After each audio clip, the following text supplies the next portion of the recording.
I'm Andrew Schwartz, and you're listening to The Truth of the Matter, a podcast by CSIS where we break down the top policy issues of the day and talk with the people that can help us best understand what's really going on.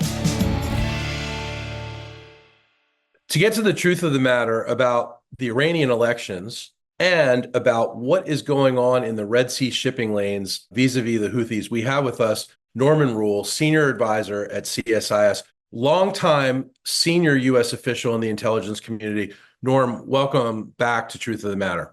Thank you, Andrew. It's a pleasure to be with you again. All right, Norm. So I want to start out. The Iranian elections just happened. Everyone was focused on the British elections, the French elections, focused on the United States election. But the Iranian elections, the conventional wisdom is, oh, it doesn't matter. It's more of the same. Meet the new boss, same as the old boss. What do you think? Well, that's a great question. I think there's a lot of truth in that, but I would add a few caveats. So first, we have to look at what the goals are of the supreme leader, the ultimate decision maker in country, and his coterie of officials.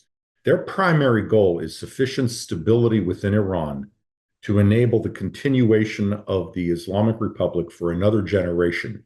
So this is a time of leadership transition. The supreme leader is 85. He is in reported ill health. And they need to decide how they transfer the country to a generation of primarily post-revolutionary leaders, individuals who have no modest experience in the revolution, some low or mid-level experience in the Iran-Iraq War, but whose lives are generally shaped by the post-2003 world. So this is the primary goal. So now you come to who is Masoud Pezeshkian. President Pezeshkian is not a reformer in a Western sense. In fact, throughout his career, when push came to shove, he has stood with the regime on some of its more hardline actions. Let me give you a few examples. After the revolution, he took great pride and boasted that he imposed hijab requirements on the medical community. When he was Minister of Health, a Canadian journalist was killed while in detention. He played a large role in the cover-up of that action. He has repeatedly stated that the supreme leader's decisions are final and that he will follow those decisions and is a follower of that regime. So President Pezeshkian, like President Khatami and Rouhani, they aren't people trying to bring down the temple. They're really trying to tinker at the sides in a way that ensures stability to extend the regime into the future. So what are we going to face now in coming months? Well, what do we know? President Pezeshkian has stated the economy is number one on his list. Okay, that's going to take a lot of work to get through. He's going to have difficulty overcoming corruption, which is embedded within Iran's system because there are networks of Revolutionary Guard personnel who have been in place for many, many years. And even if he wanted to get rid of them, and it's not sure that he does, this would be difficult. Engagement with the United States, that depends. It depends on what does engagement bring in terms of nuclear negotiations, in terms of how that would impact Iran's regional actions. And that depends on the U.S. election. And then we've got the issue of hijab requirements and internet freedom. Pushing back on those issues, which he promised to do during the election, will require taking on some conservative elements of the government. So I think we're going to look at the Pezeshkian administration gradually develop. And as it develops, it will be clear it really isn't changing anything significant inside of Iran or Iran's ultimate goals. So that leads to the question of where and how can the Pezeshkian regime be consequential? And the answer is it can be consequential. Let me give you an example. President Rouhani paid very little attention to Africa, whereas President Ahmadinejad had made several trips to Africa. President Rouhani, I don't think, visited at all. President Raisi turned that around. He visited several African countries, the first visit in 11 years by an Iranian president, and he spoke repeatedly about bringing African leaders into stronger economic and political relationship with Iran. He established annual events in Iran where African leaders came to discuss trade. They've had two, and they've drawn about 35 to 40 African leaders. The most recent one occurred in April. Why is that important? Well, most of Iran's economic ambitions in Africa fail. Iran has very little technology to offer. Its trade generally tends to be in terms of hydrocarbons in exchange for commodities. But those commodities do help to sustain the regime. For example, some African countries produce gold. While Iran acquiring gold allows it to evade the impact of U.S. sanctions. Iran is able to import some foodstuffs for agricultural security. But we now look at other commodities. Iran is talking to Niger, which reportedly is in negotiations to sell 300 tons of high grade uranium to Iran. Iran's domestic uranium production. Wait, 300 tons of high grade uranium. Uranium ore. Yes, I believe that's the figure. So, Norm, 300 tons of enriched uranium to Iran through Africa seems like that should be a serious national security concern of the United States and the West. Well, it is a security concern of the United States, and the Biden administration will certainly say that it opposes such a transfer, but it is difficult to see what policies are in place to avoid doing so. Niger relationships with the United States are at a historic low point. Niger faces an Islamic insurgency, and Iran is in position to provide Niger with drones. And we should recall that the U.S. had the largest drone facility in Africa in Niger. It's now occupied by the Russians. That's a great place for Niger to use Iranian drones against militants. But pulling back from that just a little farther, the reason this really becomes a threat against Western security is economic relations between Iran and Africa are not going to blossom. There's just not a lot of there. But each of these relationships provides a capability for Iran to mask a Quds Force presence in country, which will be small but highly consequential in terms of creating terrorism. Iran is already in contact with the Islamic movement of Nigeria. Sheikh Zakzaki was in Tehran just last year. You've got the Central African Republic, reports of engagement with the Polisario, reports of engagement with the Shabab. The Iranians are providing drones to Sudan and are looking for a port in Sudan that will enable it to bring in trainers, drones, arms for the entire region, to include sending north to Gaza. So this is a problem that, if it occurs, it in essence turns the Shia crescent that King of Jordan warned of regarding Iran in the region into a Shia circle around the region itself, with consequences in Africa as well. Norm, tell me about what Iran is doing in terms of engagement in Sudan. Well, again, and going back to, we've got to see where President Pezeshkian falls on this, and does he continue President Raisi's thrust? And it is likely that he will do so. Their engagement with Sudan has gone back a number of years. It tends to have peaks and troughs. It tends to be involved in weapon sales, drones. There's always a concern Iran will provide ballistic missiles to the Sudanese military. And if Iran has provided such missile capability to the Houthis, there's no reason it can't provide such capabilities to an African client or proxy as well.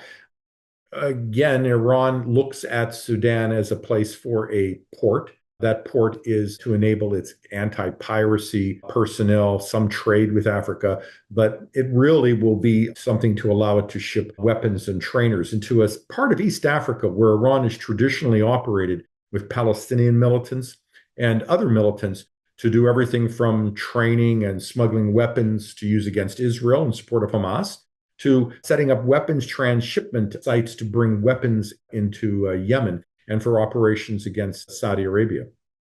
Now, Norm, as you've said, we know that Iran is a funder of Hamas. We know that Iran is a funder, a sponsor of Hezbollah. We know that they're sponsoring the Houthis. Now we're talking about their sponsorship of potential terrorism in Africa and of possibly rogue states. Where is Iran getting the resources to do it? And, you mentioned when we were talking about Africa that they're setting up cells in Africa and things like that. Are these massive operations or are they small operations? And how does Iran have all the resources to do this when the sanctions are so heavy on them?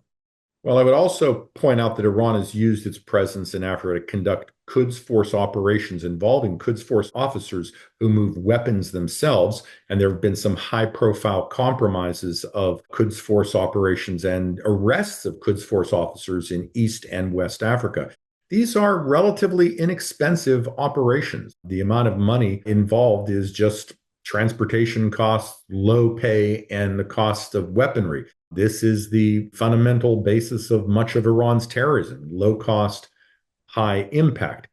I think one of the other challenges we face as we look at all of this is the way to push back on Iran tends to be quite expensive for the West and others. It requires development, it requires security assistance, it requires a diplomatic engagement, it requires diplomatic pressure to ensure that Iran and its actors are either arrested or that engagement does not take place. There you have another issue with many of these African countries.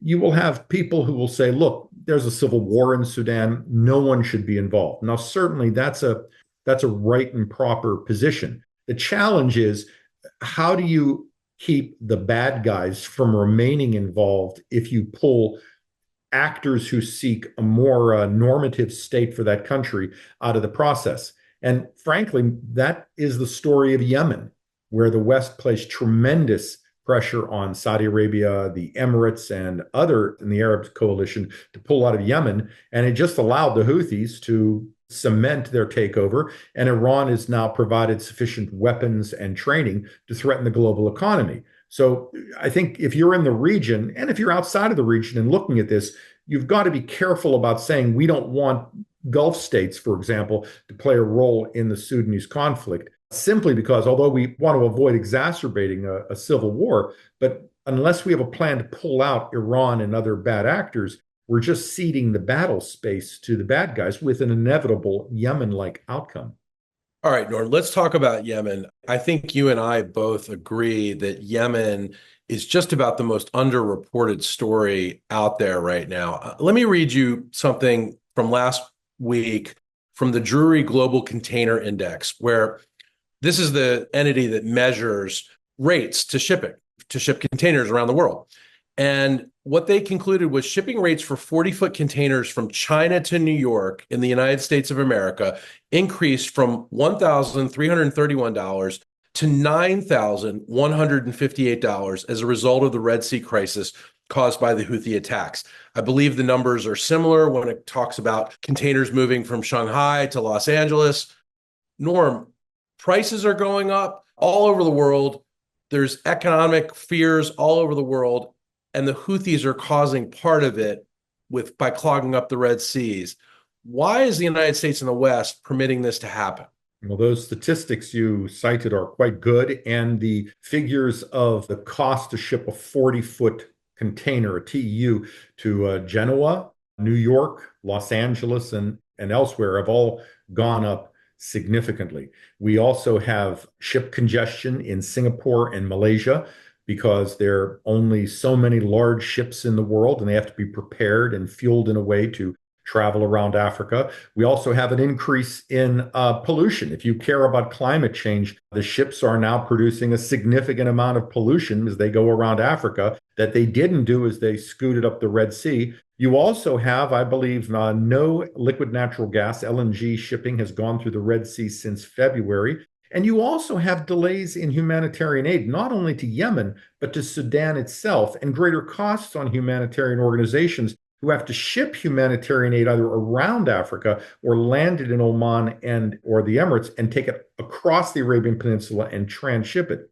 So from a climate, humanitarian, military, energy, economic, political sense, this is a mess. And it's been going on since the first Houthi attack on November 19th. The international community put together a coalition that has worked hard. Nonetheless, June saw the greatest number of Houthi attacks on shipping. The nature of the attacks tend to involve a panoply of Iran-provided weapons, anti-ship missiles, anti-ship ballistic missiles, drones, submersible torpedo boats, and unmanned surface vessels. These five continue to some extent to play a role, although the missile firings are down. More so, if I can just add a little bit more, the range of the attacks not only include the Red Sea, the Gulf of Aden, large bodies of water, but also starting to see some attacks further out. And last, the Middle East is, I don't mean to be sarcastic, but it is in the middle. And it is the middle not just of international trade, but of international communications. So there are 11 major communication lines that go through the Red Sea, going through the Bab el-Mandab in the south, that carry a vast majority of the information exchange between Asia and Europe. So when you look at this, you would think that the United States, Europe, the international community would be all over this and making sure that this threat is tamped down very quickly. And at this point, you've got to compare this to the timeline of 8 or 9 months, and that's extraordinary. I do need to add that the performance of military actors in the region, led by the United States and primarily the United Kingdom, with other European and other partners, has been exceptional. We're talking about a war zone where, for the United States, about 6,000 personnel have been in difficult conditions for 8 months, having drones and missiles fired at them frequently. Their lives are at risk, and they have performed splendidly. And this is a testimony to our naval leadership, our technology, and the tools there. However, whereas we have shown a capacity to defend superbly, despite the loss of 2 ships and the deaths of some civilian seafarers by the Houthis, we've degraded a fair portion of Houthi capability. It is fair to say that based on the attacks that have occurred this week, we have not deterred the Houthis from continuing attacks.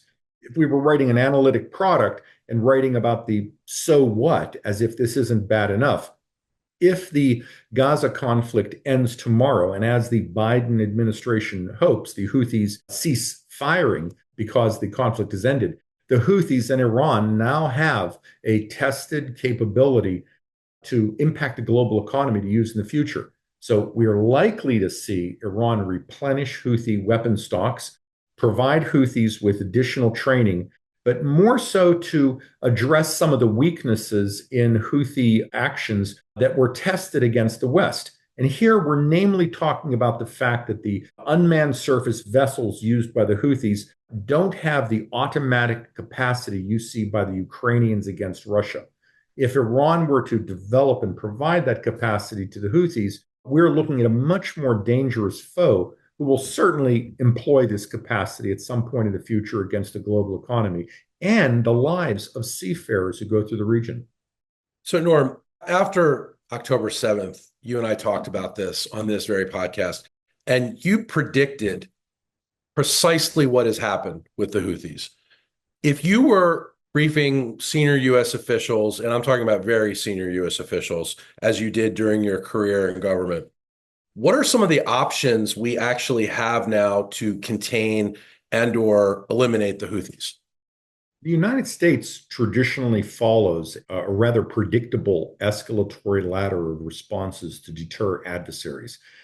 This involves public-private messaging, messaging through intermediaries, basically knock it off or there will be consequences. It involves the movement of mass assets to the region, very powerful assets, to demonstrate we're about to take this on, so you'd better knock it off.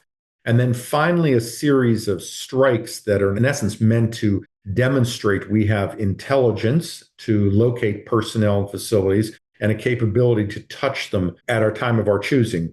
And in essence, this is meant to dissuade decision makers in an adversary realm.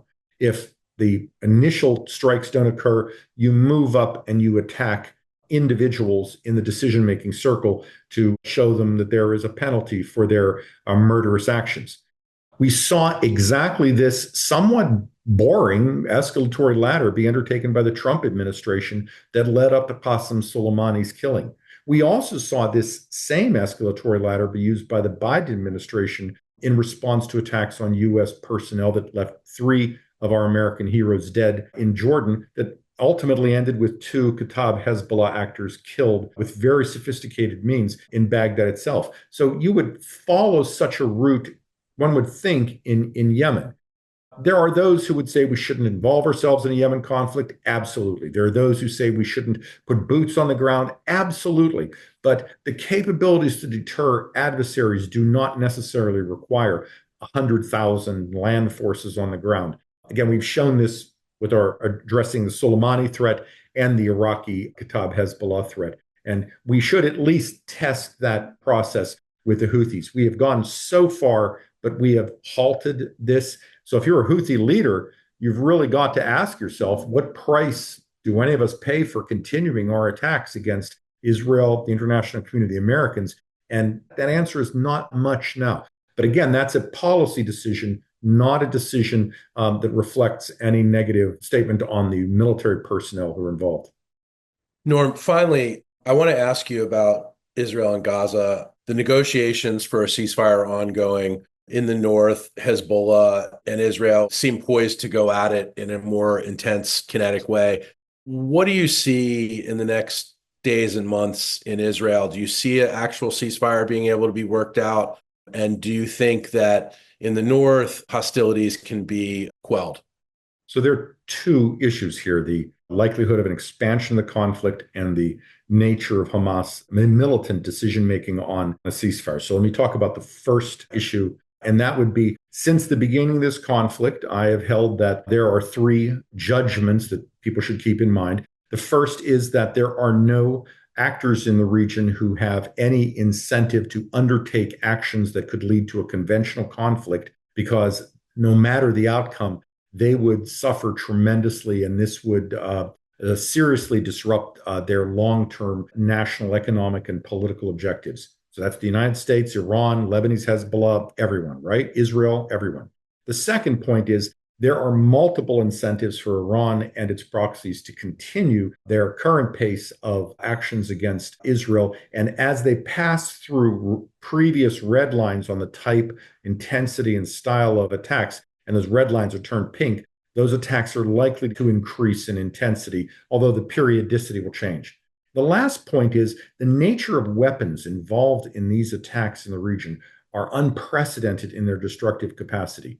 We are looking at missiles and drones and touching the world's economy and drone swarms, and any of these could have a catastrophic success that produces what I call a gravity sink of behaviors that, in essence, compels actors to respond in a certain way that take us towards that conventional conflict we wish to avoid. And this could include anything from a Houthi strike on an American military vessel, the Israeli strike on the Quds Force personnel in Damascus. You see where this all rolls out. So right now, you've got two imperatives. First, the Israelis have demonstrated to Hezbollah exquisite intelligence and precision firing capacity. If you're a Hezbollah leader, you want to be careful of hard decisions that might get the finger of God touching your forehead when you walk outside your building. So that's a constraint.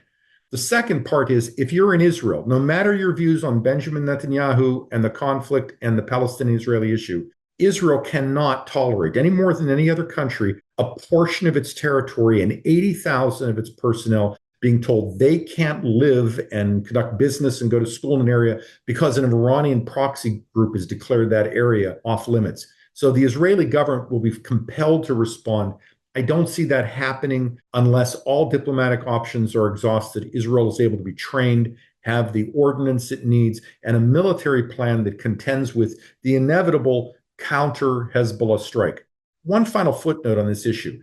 It is easy to say Hezbollah is a very different military force than Hamas. It is easy to say that it is a very powerful military force. That takes no great analytic insight. But usually that argument does include such lines as the Israelis know that, and they've been planning accordingly for a decade. And they're not going to tell anybody how they're going to respond. But we shouldn't just sit here and think, no, the Israelis don't have a plan to deal with all of this entirely. The plan may not be perfect and may involve significant costs, but these are professional military people, and they certainly have a plan. In Gaza, Gaza is, there's just not a lot of surprise there, unfortunately. I think if I'm disappointed in anything, I think it's unfortunate that more Western leaders haven't stood up and have said, look, an Iranian proxy terrorist group has killed our nationals and taken prisoners, and we're going to hold them accountable and bring our people home. You would think that those statements would be made far more often than they were. And we didn't hear that last night in the president's press interview. I'm not trying to be political, but that narrative is absent from the West, and that's new. And that empowers Hamas and other proxies to, in essence, say, there's not that big of a price from the West if you undertake these actions.